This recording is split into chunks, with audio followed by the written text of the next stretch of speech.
Mga busing, as a farmer, mangunguma, dili jud lali mga boss. Kay ang akong trabaho daghan man kay akong ginadlagan-daganan, no. Dili ko full time dito sa farm. Ang ako dito nga matan-aw na ko ang area dayon ma-facilitate na ko ang mga tawo nga akong timbang. Mao ni inyong obrahon, mao ni ang sunod. Then pagkahuman balhin po ta dito, gina-assign po nako na sila mga busing. Dayon karon pa po nako na realize no nga kining usa na ta sa tag-iya, no? Ikaw ang tag-iya, ikaw ang nagsweldo. Layo kay diferensya mga bossing. Dako kayo ang diferensya kaysa una employee po ko, dugay ko kay nag-employee. So ang akong gina-intindi ang ako lang pud nga trabaho. Pero karon as gigrasyahan ko dayon na ako'y mga tawo nga gina timbang, no, nya stay in pagyud. Mga bossing, grabe ang kuan pressure, no, kay sila pud usahay, sila mismo dili pud sila magkasinabot. Dayon ikaw nga tag-iya, ikaw na no nagpailog. Kaduha kanang ang pressure pod sa usahay kanang ginalantaw nimo nga lugi ang imong negosyo. Ang stress mga bossing hindi pod basta-basta, no. Kung employee ka, ang imong ginahulat ana ang imo lang salary, then ang imo nga ma-focus lang pod imong trabaho. Pero kung tag-iya na ka, lantaw nimo imong negosyo nga takilid, plus naapay mga extra nga pagsulay nga moabot, no, naapay mga tao pod usay nga magpaugtas. Grabe mga bossing, niingon sila nga advantage ko nung ikaw na tag-iya, ikaw ang boss. Pero ako mga bossing, never ko na feel nga boss. Kay karon nga na ako yung mga extra nga income sa manok, makadali-dali ko palit og sulod balay, bugas, mga groceries. Dayon naapo ko'y baboy, no? Wala po na ako na full time ang baboy, wala po na full time diri sa manok. Wala po na full time dito sa farming. Nya naapa ko yung mga garden. Nananom pa ko ng kamuti, napay balanghoy, napay mga gabi. Unya, ang kuan mga boss, napapog ko yung furniture shop. Wala na seryoso ang trabaho ang mga bossing. Nalukop na lang kog dulo dalagan. Pero nakanindot lang ani mga boss. Kay, og ma-failure ka sa usa, naay mo salo nga usang palangitan-an. Dili ni siya makadato mga bossing, kung dili malingaw ka. Dayon ma-inspire po nimo ang imong mga isig ka tawo, no? Kay kining akong vlog more on inspiration, makahatag ta og kadasig, no, labi na ng mga followers nato sa abroad nga naning kamot pud in taon sila maayo, nangita sila sa ilang destination para nga maka-earn sila og kwarta, then go back sa Philippines din mag-start og negosyo. Actually mga bossing, ako wala ko'y palad nga mo abroad, no, na ako'y plano ana sa una pero wala gid ko palara in taon. Dayon nibalik ko dis probinsya from Manila, dayon nag-start nako og ginagmayng negosyo. Ang nakaswerte lang nako mga boss kay ang akong pares na siya ay regular nga trabaho, employee. Dayon nag-work from home siya, so kauban na mi diri karon sa balay. Unya siya ga trabaho siya dito sa balay, ako dire ako sa field gaobra. Yani dalagan ko sa akong manok, karabaw, na ako'y baboy, then sa farm na dire sa mga manukan, dayon adto ko dito sa, pero gamay lang ni akong manukan mga bossing, dili gini ingon nga dinagko. Pero makatabang nagjud siya.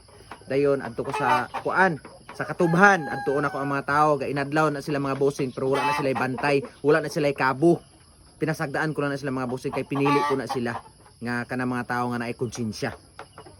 So mga boss, no?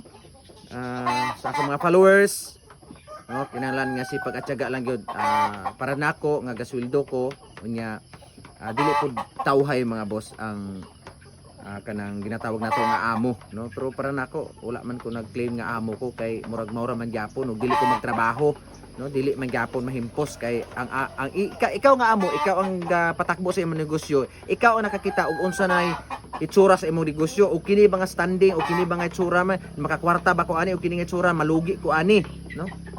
Grabe mga bossing, ang pressure dili gid basta-basta. Pero kung ganahan pug ka nga mag-relax ka og mga tulo ka adlaw o sa kasimana nga dili ka magtrabaho, pwede pod kay ikaw may amo, ikaw may boss. Pero para nako mga bossing, wala na, busabos na ni, no. Halos na gani ko wala na koy panghimungot ani, wala na pud koy ligo halos ani, kay diri man god, no, makonsensya po ko ani ako mga manok, ako ging duawon, dayon makatulog ko sa rapod ka oras, dayon tunapod adto na po ko sa kampo, ulantaw na po ko dito kay naay gahagbas, naay gaguna, naay gatanom, naay nagdaro. Nya diri po palibot sa balay, magdigamo. Kaya akong pares dili man sa ka full time pud magdigamo kay night shift man siya, gabi ang iyang duty. Tulog sa umaga, gising sa gabi. Pero iba po yun mga bossing, yung Magdalena, anong problema? Hindi po ganun mga bossing ha. Yun po yung tinatawag natin na night shift, kasi yung mga customer, yung ano niya, sa opisina nila, sa ibang bansa, which is umaga, araw doon, gabi po dito sa atin. So nandoon sila, kailangan lang magtrabaho, so kailangan i-assist sila. So kung gabi dito sa Pilipinas, umaga doon, mapipilitan ka magtrabaho. Yun po yung story mga bossing. Hindi po ako single father. Or nag-iisa lang ako, sa maraming nagtatanong doon na ano. Hindi ko muna i-reveal yung asawa ko. Nahiya ako eh. Baka sabihin, ang gwapo-gwapo ko, tapos ngayon, nag-asawa ko ng ganun mga bossing.